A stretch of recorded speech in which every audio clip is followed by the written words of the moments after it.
It gives me enormous pleasure today to be talking to Kelly Whitten and Charlie Oakes. Now, Kelly and Charlie have been working on the lake dredge, so they're part of the team that are doing this spectacular job.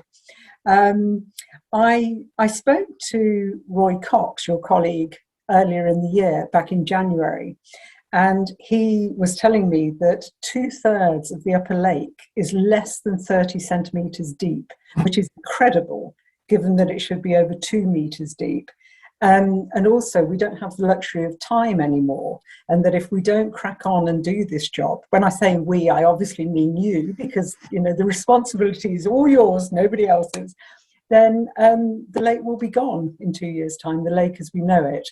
So it is an incredibly onerous task, and I just want to check your credentials. So before we start, Kelly, I just want to make sure that we're good for the job. So Kelly, could you give me a little bit of information about what you do and what your role is in this project? So my role is, I'm head of built heritage at Blenheim Palace, and what that means is that I manage all the restoration projects across the palace. I'm an architect, and I have taken on all of the £40 million goal, effectively the spend that we have to over 10 years to repair and restore the palace. That also includes things like the adventure play, and because the lake dredge isn't necessarily just a sort of an ecology issue, it's a restoration issue too, and I have the project management skills. I've taken on the role, effectively the sort of the client, as it were, to run the project from the palace side of view. Okay, and Charlie, what's your role in this? Because your role complements Kelly's role in many ways. So what's your job? So I work for Land and Water Services, who are we're the contractor that have been chosen to do the lake dredge, and I've worked for them for 27 years now, and I'm the project manager. So I'm basically Kelly's opposite number, but for the contractor side. Okay, so good credentials. I'm very pleased to hear that. So, Kelly, could you just give us a brief overview of what's happened to the lake? So the last time it had a major dredge was over 100 years ago. So what's happened in that time to make this necessary? Essentially, over the last 100 years, it's silted up considerably, and this is through multiple factors. One, the fact that it clearly hasn't been dredged for a very long time, but also the way that, I'm not going to blame modern farming entirely, but in the last 100 years with mechanization and further up, the deforestation, removal of trees and so forth, removal of water meadows, it's silting up at a potentially faster rate, but it would have always silted up because it's a man-made lake. The river Blenheim comes down, the water's running really fast, it hits the lake. The lake's not stagnant, it's moving, but it slows down so much that the particles just drop. And so over a period of time, it just effectively builds up. And that's essentially what's happened. It wants to be a water meadow, that's what it wants to be. It's a perfect silt trap. Yeah. It's a huge body of water where the water's mass slows down very quickly and drops everything, all the suspended solids within it. Okay, so that's what's happening. That's why it needs to be done. We know it was done over 100 years ago. So Charlie, you've actually been on site since January, I believe. Is that right? We have, yes. But when was the first bucketful taken out? The first bucketful was actually taken out on the 30th of May. Right. So what happened for those 5 months? So we did a whole lot of vegetation management. The entire what we call a headland, which is the really large build-up of silt just at the entrance where the River Blenheim comes into the lake, was very, very, very heavily vegetated. Some small trees, in fact. So to hopefully prevent birds nesting, we basically obliterated all of the vegetation to relieve them of camouflage effectively, so they shift on nest elsewhere. Yeah. And that took a couple of months. But also the infrastructure that had to go in was the whole road up to where we're building a landform with the silt, etc., which also took all of that time, basically, and just building infrastructure. Right, okay. And what does that infrastructure look like? What have you had to build?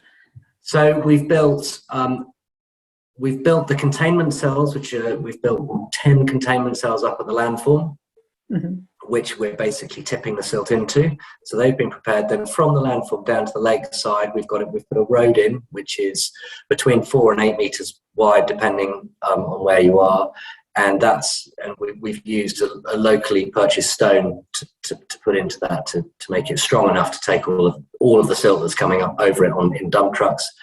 And then down on the lake edge, we've built an entire compound and a wharf area, 2 wharfs, where we can bring our barges alongside to unload the silt into the dump trucks to take to the landfill. And Charlie, for the less technically minded amongst us, so a wharf is what, like a pier or no? Yes, so it's effectively like a jet. It's not a jetty in a harbour, but it's the harbour wall effectively.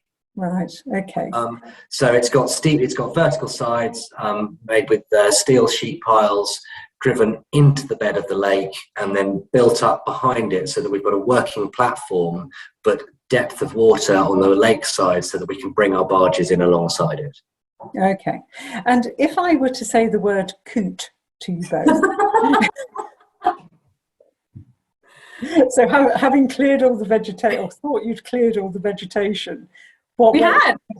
It wasn't a lack of it. The coot, we had a coot which delayed the job by about 6 weeks, or the construction of one of the wharfs by 6 weeks, because she thought it was a very good idea to put her nest on the one very small piece of grass in front of our wharf one, and where she successfully hatched her chicks. 8 chicks. Her 8 chicks. And when she left, we were able to continue with the wharf. But yes, she wasn't massively popular. She chose the Easter weekends to do that when nobody was here. Very sensible. But how wonderful that you kind of accommodated her, as it were. But we wouldn't have had a response. We had to. It's a legal requirement. We couldn't have disturbed her. We went through all the right processes with our ecologist. And in fact, it's worth saying that the wharf itself we knew was a critical area. So rather than just strimming the area down or spraying it off and leaving it for vegetation, we actually covered it in black plastic to make it as undesirable as possible for a coot to go on. And it just so happened that she quite liked that. Yeah. And then she's since moved off onto a piece of plant, didn't she? She moved on to one of our aerators. Once you've had her chicks and moved off, then she found another bit of hard plastic to nest on. So she's clearly a fan. Yeah. Plus, but I'm being frivolous, but on a very serious note, I mean, a lot of the preparation has been to do with our wildlife, because it's an area of special scientific interest, isn't it? Yeah, it is. It's one of many areas across Blenheim of special scientific interest, but this one is particularly due to our birds. Mm-hmm. And actually what we're seeing is the habitats being effectively just destroyed. We're not going to end, we would lose our status probably in the next 12 to 18 months if we didn't do anything about the lake, which is critical. So that's why we've been working really closely with Natural England as well and our ecologists. And it was interesting, you both very kindly let me have a little look around the compound area and various other things, and to see how the ducks were quite happily, walking around, and I'm sure, they come and visit on a regular basis, and, it's amazing how they adapt, isn't it, really? It really is. We find them in the canteen quite regularly. On the side, you see crumbs out of a toaster last week. You also have geese that commute, don't they? Yes, they do. Yeah. They walk across the Hall Road at about 2:00 every afternoon.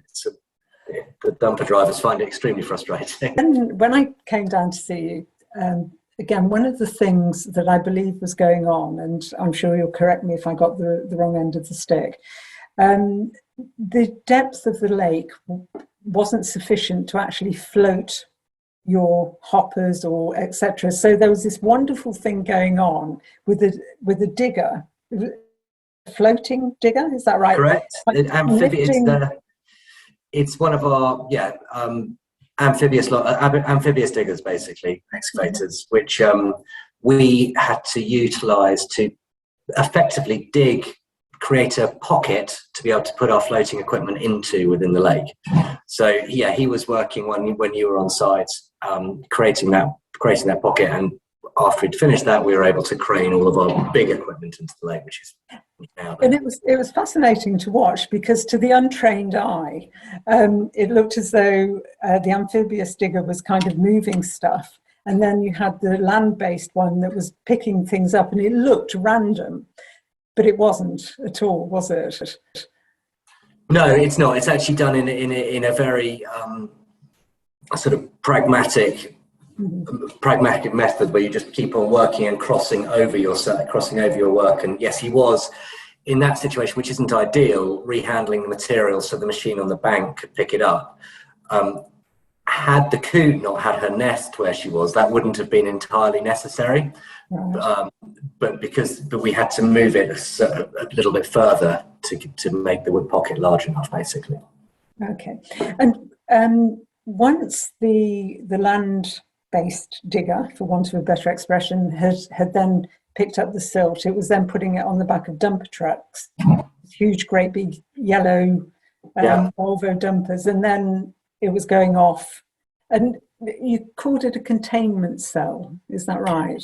Yes. So what we've done is we have planning consent up at the top of the park to effectively put the top of the hill back on, isn't it? Mm. And to do that, because the silt that comes out of the lake is semi-liquid, we have created containment cells so that we can actually create the shape as we go along. Otherwise, we'd have a great big blancmange, which would be very difficult to shape and get the correct shape according to the plans. So what we've done is we've created this, well, exactly that, these containment cells in the final shape, which will then fill up and overtop with the topsoil at the end. And there's no value in kind of bagging up and selling off the topsoil or doing anything like that, or the silt, I should say, not topsoil. No, there wouldn't be any value. Nobody would ever pay for it. As it stands, it would have to go. The problem with that is it has to go through so many other processes to make it actually a viable product. Right. Okay. Excellent. Okay. So, since I was there, am I right in saying you've now launched some hoppers, Kelly? We've got 6 hoppers. They've all been named by the local public and school children. I trying to remember all their names. We had Winston and Clementine arrived first. Yeah. We have Mallard and Swan, and then Reg, who likes to dredge, and I can't remember the final one. Fair Rosamond. Oh, so there we go. So they're all in the water. No, they're not all in the water. No, we're waiting for Reg, who likes to dredge, and Fair Rosamond. They are coming on Saturday, in fact. Right. And then your last pontoon's going out. Goes into, well, it's on the water now, but the excavator is supposedly arriving today. Excellent. Okay. So I just want to again look at the machine, or think about the machinery again. So again, when I was there, you were sitting at your laptop for part of the time, Charlie, and you were telling me about the satellite system. Yes. Would you care to explain what you have and what it does? So we're using a GPS controlled excavators, basically. So we still have an operator sitting on the machine. But we have pre-dredge, we had the whole lake surveyed. So everything under the water, basically. Mm-hmm. So we know exactly what the shape is. And then we design the model that we actually want to achieve, i.e. the 2-meter dig depth. And we overlay those in a program on the computer, which then gets sent out to the diggers, all controlled by GPS. They're pinpointed very accurately. I can't remember quite how much, but it's within about 15 millimeters, I think. And I can see at any time, if I'm sitting at my computer, where they're dredging. You can actually watch the bucket live moving on the screen. And we can A, monitor what they're doing, B,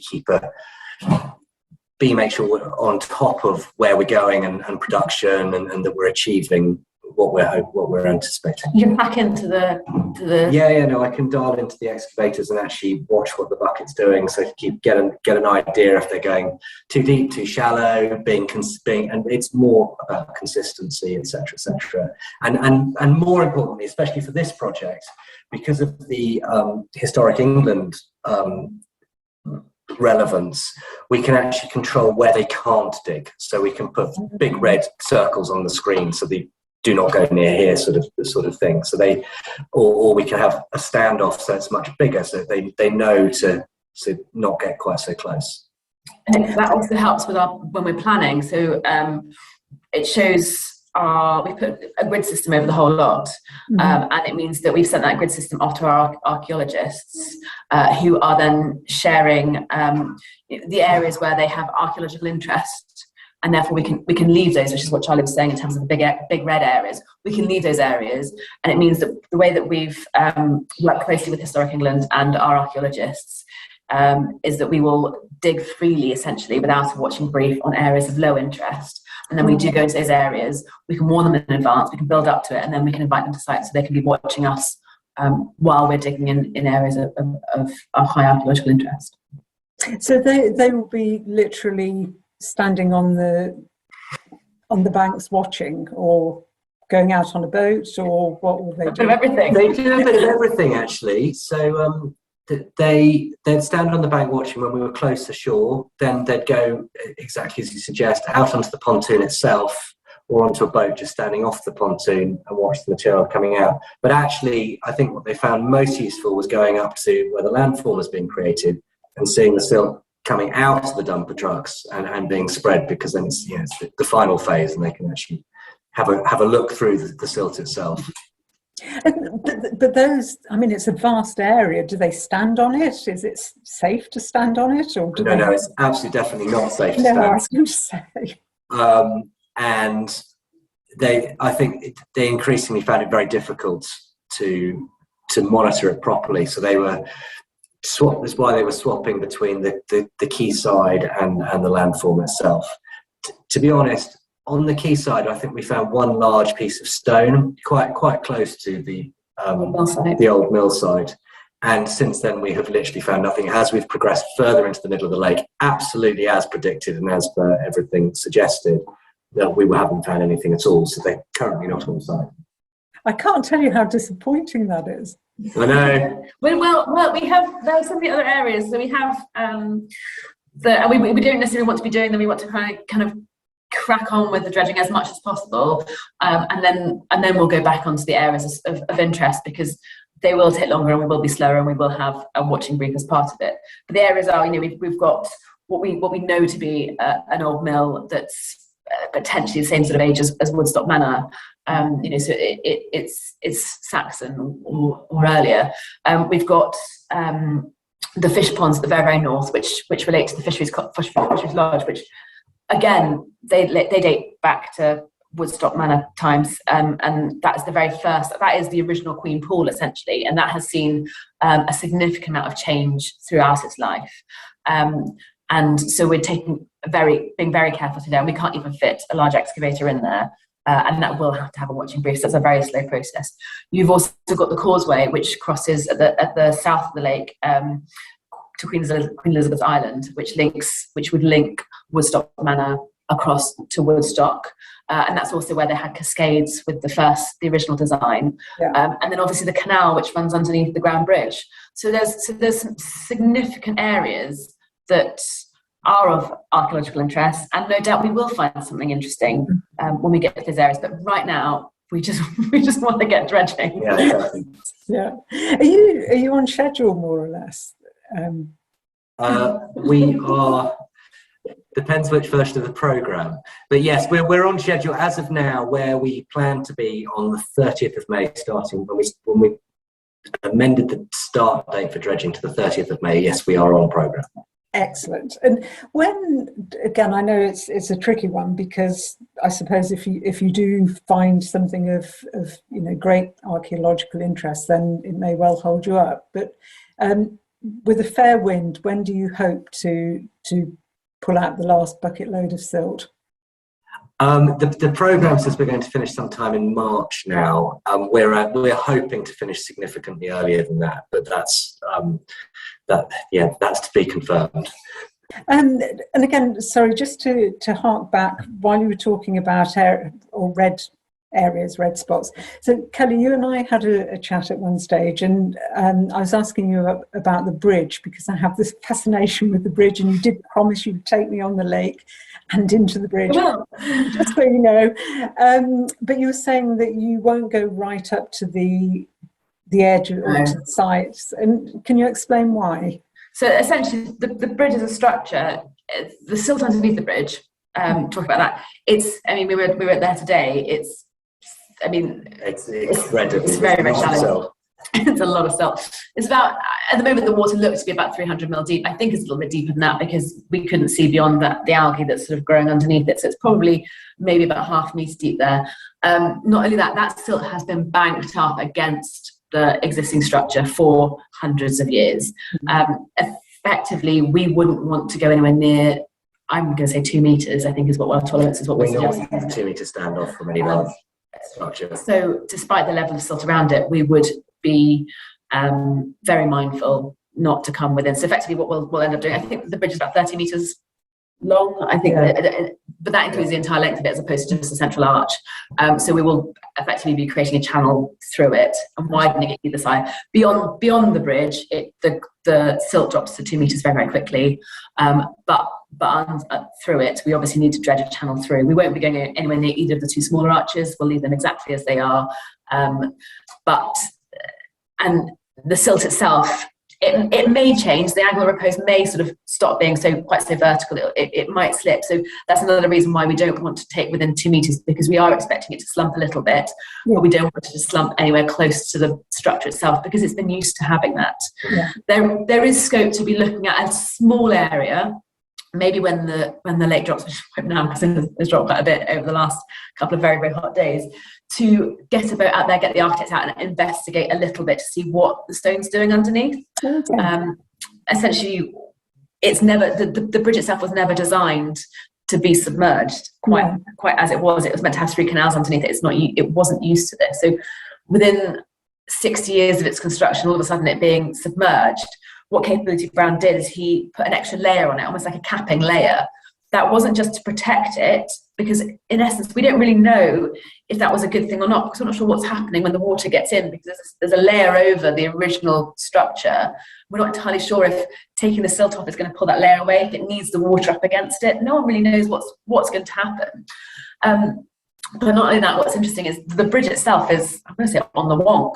So when you put a layer of water there and you've got this level line, it shows very clearly that it's not straight. So what Capability Brown is, he created this structure around it that made it look like the water line and the structure line is even. So that you could always, you wouldn't read the water line against the bridge itself, you'd read the water line against this new structure that's supported, that's effectively. So we're not entirely sure. I mean, I'm not entirely sure, and I haven't done enough research. I'm sure someone will tell us. If it's there to protect the stone, to protect the structure. I mean, it was actually a building, wasn't it? Or is it there to add, to ease the eye, to ease the elegance of the entire thing? Or is it a bit of both? But that's something that I think that if the water level does drop, we might get the architects to go out on the boat and have a quick nosy, but only in a small area, just to identify what's sort of happening. Because the bridge itself is part of I mean, if we do one phase a year, it could take 12 years to repair. It's not in the best state, but it's lasted 300 years. I'm sure it'll last another few. It's pretty solid. You just don't want to be that person that kind of moves the bit of silt and it kind of watch it go. No. I personally prefer to leave it, but I think a little bit of investigation is not going to hurt. No, very, very true. And again, it occurs to me, how much of the lake are you going to do? Because is it something like 120 acres in total, give or take? How much of that are you actually? The Grand Lake and the Serpentine's about 160, isn't it? Something like that. But either way, it's and we are doing about 40. I think so, yeah, something like that. Top. The Queen Pool, I think, is about 30. About another 10 acres. Yeah. So why or is there no need to dredge the rest of it, or is it a question of economics, or why isn't it all being dredged? Most of the Grand Lake is very deep. I've actually spent a fair bit of the last couple of days looking at the Grand Lake, and it's really quite deep in it. So there's no urgent requirement. There's no ecological reason or anything else. And to be honest, because of the Grand Bridge and the old causeway, they've created this natural silt trap because they're slowing down the water from the River Glyme. So most of the silt has deposited in the Queen Pool. Okay, excellent. All right. So it's all going swimmingly. It is. Excellent. You're still going to be doing this for some time. So I wonder if you would be kind enough to kind of commit to coming back and chatting again in a few months' time and letting me know what's going on. Absolutely. Absolutely, by all means. Lovely, lovely. And one last question, really. Is there anything that you would like to find there that would fill you with joy rather than apprehension? Goodness me, I haven't thought about that. I'd love to find my brother-in-law's golf ball that he swears he hit in there from the Grand Bridge one day. But I know that's probably not what he wants to hear, but that's something that he's asked me to look for. That's an excellent answer. I mean, you don't have any kind of hopes of finding Saxon treasure or anything like that? I think, honestly, we've had so many delays due to archaeology. I think one thing we haven't mentioned is that we found sort of the remains of some of the infrastructure relating to the Saxon mill on the side, which happened to be we straight underneath where we are planning on building some of our wharfs. So we had to relocate, which is what's caused the delay. Right. We've had coot delays, we've had archaeology delays, we've changed methodology because of archaeology.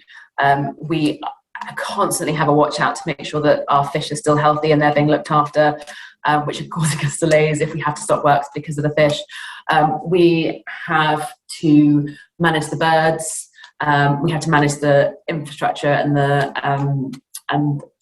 ecology around how to keep the birds from nesting. We have to manage the people. We have to manage the site and make sure everything in terms of health and safety is okay. So if I'm absolutely honest, I just like it to continue going swimmingly. Yeah. I think finding anything, even if it was buried treasure, would fund the entire thing, would just delay it. And the sooner that we can get it finished, allow people to walk around the Queen Pool, because I love that loop and it's so cherished. I would say get the birds back, but you know what, they haven't gone anywhere. They are very happy. And then just focus on the most incredible work we're doing up at the landform. I can't even begin to explain. It's vast up there. And I'm sure as part of this we'll share the number of excavation trail holes that we took in terms of the archaeology up there, which has sort of taken all this time. And then we found nothing. I'll just say we found absolutely nothing up there. But essentially the works that we're doing up there is the first sort of grand engineering works ever to happen on the site since Capability Brown. And it's thinking that this entire landscape was changed and manipulated by him all that time ago. And here we are doing it again. And we're doing it with massive motor scrapers and diggers and excavators. You just think, oh my God, they did it with horse and cart. I know, and barrow runs. Incredible. The kind of the engineering that we're undertaking, creating essentially a new hill that fits in with everything else. So I can't wait to see it finished and see the back of Charlie. But essentially, I think I just would love it to. It's not going to go smoothly. there will be things, and it will be things that we cannot control, like the birds and the fish. I just like it to be as minimal as possible so that we can get through it and make everyone happy again. Well, I think it's such a fascinating project. I didn't even know I was interested in lake dredging until I met you and your team, I have to say. So thank you very much, and we'll see you again in a couple of months' time. Thank you. Thank you.